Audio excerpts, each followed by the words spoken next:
네, 동영상을 보시면서 한편으로 감동이고 또 한편으로 무거운 책임감을 느낍니다.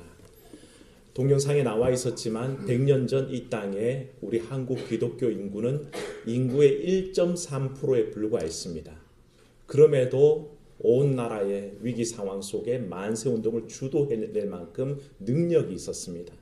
그런데 지금의 기독교는 20%가 넘는다고 얘기하면서도 오히려 능력을 상실해가고 오히려 사회 지탄과 손가락질을 받는 지경에 이르렀으니 우리가 얼마나 반성하고 얼마나 회개할지가 분명해지고 또한 주님께서 우리에게 다시 힘과 능력 허락하셔서 이 민족의 횃불로 다시 서는 그런 귀한 교회가 될 수 있기를 결의하고 다져야 할 줄로 믿습니다. 그래서 오늘은 광고했던 대로 3.1절 3.1운동 100주년 기념 예배로 드리게 되었습니다.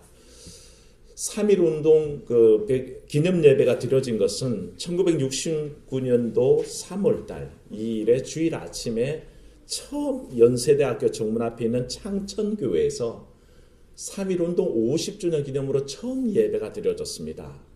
해방되고도 20몇 년이 지나도록 한 번도 3.1운동을 기념해서 예배를 드리지 않다가 그렇게 오늘 한 세대가 지난 이후에야 기념 예배를 드릴 수 있었던 것은 해방 이후에 좌익과 우익 간의 그 다툼 속에 나라가 제대로 이 3.1운동을 평가할 수 없었던 분위기가 반영되어 있습니다.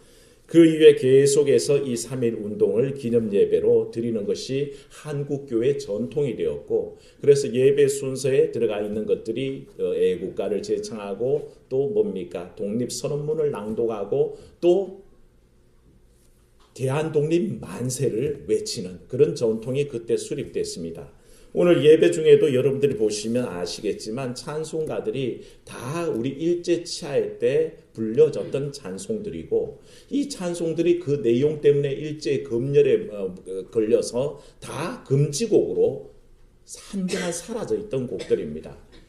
그 곡들을 다시 복원하면서 하나님 나라를 소망하고 나라의 민족과 해방을 열망하면서 불렀던 그 찬송을 다시 부르며 또 그 당시에 오늘 말씀은 어디에서 우리가 준비가 됐냐면 3.1 만세운동이 시작되고 난 다음에 각 기독교인들에게 통보된 그 독립단 통고문이라는 문서가 있었습니다.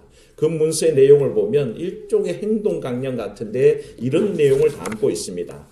우리 존경하고 고귀한 독립단 여러분이여 어떤 일이든지 일본인을 모욕하지 말고 돌을 던지지 말며 주먹으로 때리지 말라. 이는 야만인이 하는 바니 독립의 주의를 손상할 뿐이니 행여 각각 주의할지며 신자는 매일 3차례 기도하되 일요일은 금식하며 매일 성경을 읽되 월요일은 이사야 10장 화요일은 예레미야 12장 수요일은 신명기 28장 목요일은 야고보서 5장 금요일은 이사야 59장 토요일은 로마서 8장을 돌아가며 다 읽을 것이라. 이렇게 권고했던 내용으로 본문이 구성되고 오늘 말씀은 그 월요일에 보면 이사야 10장으로 잡았습니다. 그 제목은 뭡니까? 하나님께로 돌아올 것이라. 한번 따라합시다. 하나님께로 돌아올 것이라. 네, 오늘 이사야 본문의 마지막 절입니다. 이 말씀을 통해서 우리가 이 예배를 드리는 이유는 3.1운동 기념 예배를 통해서 우리 민족 위에 함께 하신 하나님 은혜 기억하라는 것입니다. 여러분 하나님 은혜 기억하시기를 축원합니다. 하나님께서는 이 민족 위에 함께 하셨습니다. 그걸 늘 기억해야 됩니다. 그 은혜를 기억하면서 3.1운동의 정신을 계승하고 민족의 의어를 지키고 순국 선년들의 높은 뜻을 기리고 받드는 것이 한 가지 목적이고 또 하나는 3.1운동의 주도적 역할을 감당했던 민족 종교로서의 우리 기독교의 그 모습을 되찾을 뿐더러 민족의 수건이 아직 남아 있습니다. 해방됐다고 끝난 게 아니죠. 아직 남북은 분단되어 있습니다. 통일에 대한 책임의식이 우리 가운데 있어야 됩니다. 또 세계 평화와 자유를 위해서 기여해야 될 의무가 있습니다. 이를 우리가 다시 되새기는 것이고 또한 다음에 이어질 다음 세대들에게 그 어린이들과 젊은이들에게 하나님의 사랑과 나라 사랑의 정신을 전수하고 보존하는 것이 이 예배의 목적입니다. 그러니 사랑하는 여러분 이 예배를 통해서 참으로 우리 가운데 함께 하셨던 하나님의 뜻을 그 사랑을 되살피고 또한 우리 나라와 민족을 위해서 일하는 이 교회의 전통이 누구에게 다음 세대에게 전달될 수 있도록 힘써야 할 줄로 압니다. 그래서 오늘 설교의 요지는 세 가지입니다. 첫째는 오만한 세상 권력 하나님께서 물리쳐 주실 것이요. 둘째는 하나님의 백성은 하나님만 의지해야 할 것이요. 셋째는 하나님의 백성은 반드시 하나님께로 돌아온다 하는 사실을 주목하는 것입니다. 그래서 이 말씀을 통해서 오늘 하나님이 우리에게 하시는 말씀 들으시기를 바랍니다. 먼저 기억할 것을 한번 따라합시다. 하나님은 오만한 권력을 물리치십니다. 진리입니다. 세상의 어떤 권력도 잔인하고 포악할 때 영원히 가는 권력은 절대 없습니다. 오늘 말씀 이사야서가 쓰여진 그 당시에는 아시리아는 아주 강대국이 있었습니다. 지금으로 치자면 뭡니까? 마치 미국이나 러시아처럼 초강대국이었습니다. 그래서 전 세계의 정세를 좌지우지할 수 있는 그런 권력과 그런 힘을 가지고 있었던 나라들이죠.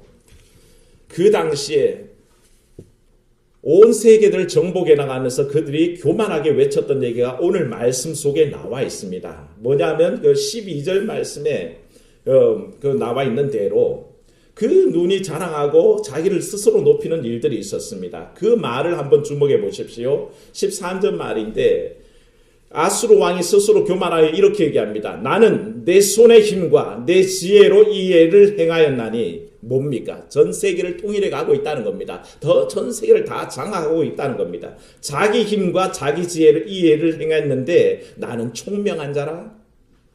열국의 경계선을 걷어치웠고 경계선은 뭡니까? 모든 국경을 다 멸할 수 있도록 자기가 다 정복에 들어가고 있다는 뜻이죠. 그들의 재물을 약탈하였고 또 용감한 자처럼 위에 거주한 자를 낮추었다라고 얘기하는데 자기가 이렇게 정복을 해나가는 동안에도 아무도 짹짹거리거나 반항하는 사람들이 아무도 없었다라고 자기를 자랑했다는 것입니다. 그게 오만한 아시리아의 모습이었다는 거죠. 이 교만함에 대해서 사실은 하나님께서 뭐라고 하셨냐면 사실은 하나님 입장에서 이 아무리 자랑하는 아시리아의 권력도 가소로운 겁니다. 생각해 보십시오. 15절 말씀에 하나님께서 이사야를 통해서 비유로 말씀하는데 도끼가 어찌 찍는 자 앞에서 스스로 자랑하겠으며 톱이 어찌 켜는 자 앞에서 스스로 큰 체하겠느냐라고 비유를 드셨습니다. 맞는 말씀이죠. 도끼가 감히 어디 찍는 사람 앞에서 자기가 도끼라고 자랑하겠습니까? 도끼를 들고 찍는 사람이 가만히 있으면 도끼는 아무것도 아닌 존재인데요. 톱이 어떻게 켜는 사람 앞에서 큰 채 하겠습니까? 켜는 사람이, 톱질을 할 사람이 가만히 있으면 톱은 그저 쇳덩어리에 불과한데요. 근데 아수르가 몰랐던 게 바로 거기에 있습니다. 아시리아의 그 왕이 모르는 것은 역사를 주관하시고 권력을 주관하시는 하나님을 몰랐다는 것입니다. 그랬으니 하나님 앞에 교만을 떨고 자기가 스스로 큰 채하는 거죠. 하나님께서는 이를 징벌하셨고 무너뜨렸었습니다. 절대 하나님 앞에서 큰 채할 사람은 아무도 없다는 것입니다. 사랑 여러분, 세상 권력이 하나님 앞에 큰 채하면 안 됩니다. 어떤 힘도 어떤 재물의 능력도 어떤 권세도 하나님 앞에 큰 채 할 수는 없는 겁니다. 왜? 주관자가 누구이시게요? 하나님이시기 때문에 그렇습니다. 하나님이 붙잡아 주셨고 하나님이 세우셨고 하나님이 그 역사를 주관하시기에 큰 자가 생겨나는 것이고 권력을 잡기도 하고 하는 것이지 하나님이 낮추시면 그대로 낮아지는 겁니다. 근데 여러분 세상 권력만 그렇다고 생각하십니까? 전혀 그렇지 않습니다. 우리 인생살이 하나하나가 다 하나님 손에 잡혀 있다는 것을 믿으시기를 축원합니다. 우리 모두가 하나님 앞에 붙잡힘 받고 있습니다. 여러분 가정요 하나님이 쥐고 계십니다. 여러분의 사업도 하나님이 쥐고 계십니다. 여러분의 인생살이, 여러분의 자녀들 다 하나님이 붙잡고 계십니다. 하나님이 높이시면 높아질 것이요 낮추면 낮아지는데 이 일을 모르는 어리석은 사람들은 내 힘대로 내 지혜로 나는 총명하니까 가능하다고 착각하죠. 절대 착각하지 마십시오. 하나님이 붙잡고 계십니다. 그것을 잊어버리면 우리 인생은 하나님의 노여움을 싸게 되어 있습니다. 누가복음 12장에 어리석은 부자 하나 얘기가 나옵니다. 이 부자가 어느 날 자기 논밭에 나가서 봤더니 그 밭에 소출이 너무 풍성합니다. 가을에 누렇게 익어서 정말 기분이 좋죠. 그때의 사실은 우리 인생들이 깨달아야 할 것은 하나님이 은혜 주셨구나. 하나님께서 이토록 풍성하게 주셨구나 깨달아야 되는데 이 어리석은 부자는 그걸 깨닫지 못했습니다. 그래서 속으로 생각하고 말하기를 이렇게 말합니다. 내가 곡식 쌓아둘 곳이 없으니 어찌할까. 자기의 허락하신 하나님은 기억하지 못하고 뭘 걱정합니까? 내가 곡식 쌓아둘 창고가 모자란다는 걱정만 하는 겁니다. 그러고는 이렇게 하겠다고 결심합니다. 내가 지금 있는 작은 곳간을 헐어버리고 거기다가 큰 새 곳간을 짓고 거기에다가 모든 이 물질들을 쌓아두리라. 그런 다음에 내 영혼에게 이렇게 말하겠다. 영혼아, 여러 해 쓸 것을 많이 쌓아두었으니 평안히 쉬고 먹고 마시고 즐거워하자. 이게 어리석은 인간들이 생각하는 바라는 것입니다. 내게 주신 하나님의 은혜는 잊어버리고 그거가 가득 쌓아놓은 다음에 거기에 취해가지고 그게 교만 떨며 잘난 체하며 하는 말이 내 영혼아 그것을 많은 것을 쌓아뒀으니 쉬고 먹고 마시고 그저 즐거워하자. 그렇게 얘기하는 겁니다. 그때 하나님의 음성이 들려옵니다. 두드리시면서 하신 말씀이 뭐냐? 이 어리석은 자야, 오늘 밤 네 영혼을 도로 찾으리니 그러면 네 준비한 것이, 네가 그토록 쌓아두고 자랑하는 것이 네 것이 되겠느냐라고 물어보시는 겁니다. 그러면서 이 말씀이 결론을 내기를 자기를 위하여 재물을 쌓아두고 하나님께 대하여 부요치 못한 자가 이와 같다라고 평가하는 것입니다. 사랑 여러분, 재물을 쌓게 하시는 분도 하나님이시요, 건강 주시는 이도 하나님이시요, 우리 가정을 주시는 이도 하나님이시요, 내게 직장과 사업을 주시는 이도 하나님인 것을 믿으시기를 축원합니다. 그분을 아는 것이 지혜로운 삶입니다. 그거 놓쳐버리면 우리는 어리석은 판단을 하게 되고 잘못된 자기 꾀에 빠져서 결국에는 죄악과 허물 속에 들어가는 것입니다. 그 어떤 자기 교만도 하나님은 허락하시지 않습니다. 오직 내 삶을 주관하시는 이가 하나님인 것을 알고 인정할 때만이 하나님께서 그 삶을 온전히 인도하시는 거죠. 어리석은 사람들은 항상 자기 권력을 교만스럽게 내세우고 그 앞에서 뻐깁니다. 으스댑니다. 아시리아가 그랬다는 것입니다. 수많은 열방을 다 잠식에 들어간 다음에 스스로 자기가 강해서 그렇게 된 줄 알고 자랑하지만 하나님께서는 얘기하십니다. 이 어리석은 자야, 어찌 도끼가 찍는 사람 앞에서 자랑할 것이며 어찌 톱이 켜는 사람 앞에서 큰 체하겠느냐. 어리석은 생각하지 말라. 그러고 결국에는 무너뜨리셨습니다. 결국은 아시리아는 바벨론이라는 큰 강대국이 일어나자 멸망하고 말았다는 것을 보게 됩니다. 사랑 여러분, 하나님 앞에 겸손하기를 축원합니다. 겸손히 엎드리십시오. 겸손하게 내 가정을 맡기시고 내 삶을 맡기시고 나의 모든 것을 맡기십시오. 여러분의 자녀도 맡기십시오. 여러분의 인생도 맡기십시오. 그러면 하나님께서 인도하실 줄로 믿습니다. 두 번째 기억할 것은 따라합시다. 하나님의 백성은 하나님만 의지합니다. 진리입니다. 하나님의 백성이 하나님을 의지 안 하고 누구를 의지하겠습니까? 이 이스라엘 백성들은 사실은 하나님을 의지해야 되는 속에 오히려 세상적인 것들을 의지합니다. 그 당시에 이 아시리아가 잠식에 들어오는 그 당시에 남유다에서는 막 서로 반론들이 일어납니다. 서로 대치하여서 싸우는 전국입니다. 어떤 사람은 저 남쪽에 있는 또 다른 강대국인 애굽 나라와 동맹을 맺자. 그래서 이 아시리아와 대적하자. 그리고 어떤 사람은 또다시 북방에 있는 강성한 나라와 연합해서 이 아수르를 대적하자. 그렇게 막 서로 얽혀서 싸우게 됩니다. 그런데 선지자를 통해서 늘 한결같이 말씀하신 하나님의 뜻은 무엇입니까? 한번 따라하십시오. 나라를 의지하지 말고 하나님만 의지하라.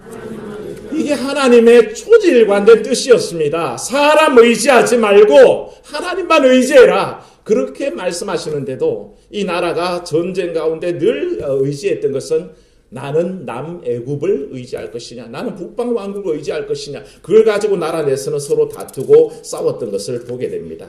그러나 사랑 여러분, 이스라엘이 살아날 길은 오직 하나님을 의지하는 한 길밖에 없었습니다. 다른 길이 사는 길이 아니었다는 것입니다. 엉뚱한 선택을 했기에 결국에는 실패했던 거죠. 우리나라의 어려움 속에 일제강점기에 우리 구한말의 우리나라를 돌아봅니다. 의지할 거 없었습니다. 소련 사람 의지할 거 없었고 미국 사람 의지할 거 없었고 일본 사람 의지할 거 없었는데도 우리 그 무능력한 정부는 어떤 나라와 손잡아서 개화를 할 것인지 어떻게 하면 우리 의지하는 국방을 할 것인지 거기에만 정신이 쏠려 있었습니다. 그러다 보니까 어떻게 합니까? 결국엔 나라를 팔아먹을 수밖에 없었던 거죠. 그 아픔이 있습니다. 하나님은 은총을 보내셔 오랜 20세기가 되어서 우리나라에 사실은 복음의 빛을 던져주셨습니다. 늦게 알았지만 그것을 깨달은 사람들은 나라의 살 길을 위해서 온 힘을 다해서 3.1 운동을 일으킬 만큼 주도적인 세력들이 되었습니다. 몇 프로 가지고요? 1.3% 가지고요. 하나님의 그 능력을 아는 사람들이 깨달으면 바로 1.3%, 100명 중에 한 명이라도 바로 서는 사람이 있으면 온전한 길로 걸어갈 수 있다는 것입니다. 그런데 이 하나님의 능력과 하나님의 사랑을 깨닫는 사람이 없을 때는 그 나라는 망한다는 것입니다. 사랑하는 여러분, 하나님의 백성들은 하나님만 의지해야 합니다. 지금 이 나라는 누가 뭐래도 많은 이들이 기독교인이고 하나님 의지하는 백성들이고 하나님의 성우를 찬양하고 있습니다. 그 당시 100년 전에 1%가 하나님의 원하시는 뜻을 일궈냈다면 지금 이제 20%가 더 큰 능력을 감당해야 될 줄로 믿습니다. 우리 그리스도인들 때문에 이 나라가 더 밝아지고 더 정의로워지고 공의로워지는 땅을 만들어내야 됩니다. 누굴 의지했어요? 하나님만 의지하시기를 축원합니다. 하나님 의지할 때 그 일은 일어난다는 것입니다. 세상에 잡다한 권력에 세상에 잡다한 논리에 빠져있는 동안에 교회는 무능력합니다. 하지만 하나님 의지할 때 참된 능력을 되찾을 수 있다는 것입니다. 마지막으로 기억할 것은 따라합니다. 하나님의 백성은 하나님께로 돌아옵니다. 이것 또한 진리입니다. 하나님의 백성은 하나님께로 돌아옵니다. 오늘 21절 말씀 다 같이 한번 다시 읽겠습니다. 21절 시작. 남은 자 곧 야곱의 남은 자가 능하신 하나님께로 돌아올 것이라. 아멘. 남은 자들은 반드시 하나님께로 돌아와야 된다는 것을 담고 있습니다. 우리가 온전히 이 3일 예배를 통해서 3일 운동 100주년 기념예배를 통해서 다짐할 것은 능하신 하나님께로 돌아가야 한다는 것을 결의하는 것입니다. 이 나라 민족이 온전히 하나님을 의지하면서 온전히 그 능력 가운데 3.1 운동을 주도했던 그때의 기억을 가지고 이제는 하나님께로 돌아가자는 것입니다. 더 이상 교회가 욕먹는 일이 없어야 합니다. 더 이상 교회 성도들이 이 세상에 지탄받는 일들은 없어야 합니다. 이 길이 뭡니까? 하나님께로 돌아가는 겁니다. 오직 하나님께로 돌아가서 하나님이 원하시는 선한 성품과 그 뜻대로 행하는 것입니다. 거기에 설 때입니다. 사람들이 거기에서 떠나서 세상 지위, 명예, 권력, 인맥, 배경, 학력에 의지하고 있을 때에 이 나라는 부패하게 되어 있습니다. 이 나라는 점점 더 못난 곳으로 갈 수밖에 없습니다. 그런데 하나님 원하는 뜻과 하나님의 그 정의와 공의 속에 거할 때는 이 나라는 온전한 길을 찾게 됩니다. 그래서 선지자는 강경한 의지로 뭐라고 합니까? 하나님께로 돌아오라는 것입니다. 하나님께 돌아오는 길만이 온전히 살 길이라고 얘기할 때 바로 이 나라와 이 민족의 장래도 마찬가지입니다. 하나님 앞에서는 이 대한민국이 되기를 축원합니다. 이 나라가 하나님 앞에 온전히 드려지기를, 이 민족이 하나님 앞에 온전히 서기를 또한 기도하는 여러 성도들 되시기를 주의 이름으로 축원합니다. 그래서 3.1절 이 기념 예배는 더욱더 우리가 하나님 앞에 온전히 돌아가고 하나님 앞에 서는 때로 결단하는 귀한 역사가 있어져야 할 줄로 믿습니다. 사랑하는 여러분, 3.1절 인도하신 하나님, 100년 전 3.1 운동을 주도하셨던 하나님, 이 시대 100년이 지난 이 다음에도 지금 이 나라의 통일과 또한 이 민족 또 이 모든 인류의 번영을 주도하실 분이라는 것을 여러분 삶으로 인정하시기를 바랍니다. 그걸 인정해야 합니다. 역사의 주인이신 하나님 인정하고 우리의 삶 전체를 하나님 앞에 맡길 때에 하나님께서 온전한 길로 인도하실 줄로 믿습니다. 기도하겠습니다. 하나님 아버지, 3.1 운동 100주년 기념 예배로 지키게 하신 것 감사합니다. 이 나라 민족이 1%라는 작은 성도의 인구를 가지고도 참으로 민족의 어둠 앞에서 분열이 일어나서 만세 운동을 추동할 능력을 있었음을 돌아보았습니다. 하지만 아버지 하나님, 이제는 힘도 커졌고 힘도 세졌고 사람도 많아졌는데 오히려 지금의 한국교회는 오히려 능력이 없음을 아버지 하나님 주 앞에 고백합니다. 하나님께로부터 떠나 있기 때문이요. 말씀에서 떠나 있기 때문이요. 그 능력을 의지하지 않기 때문인 것을 고백합니다. 아버지 하나님 이제 돌아오게 하여 주시옵소서. 하나님께만 돌아가고 하나님께 의지하게 하셔서 온전히 이 나라를 온전히 세우시게 하시고 이 나라를 온전한 길을 이끄시는 분은 우리 주님인 것을 우리의 삶 가운데 인정하도록 도와주시옵소서. 이 나라의 민족의 문제가 아니라 우리 개인사와 또한 우리의 가정의 문제와 우리의 모든 주변 사 속에도 아버지 이 똑같은 원리를 깨달아 알게 하셔서 하나님 앞에 인정하는 우리의 삶이 되게 하여 주시옵소서. 하나님이 나를 인도하시고 이끌어 가심을 고백할 때에 수많은 기적들이 우리의 삶 가운데 일어남을 믿게 하여 주시옵소서. 주 예수님 이름으로 기도하옵나이다. 아멘.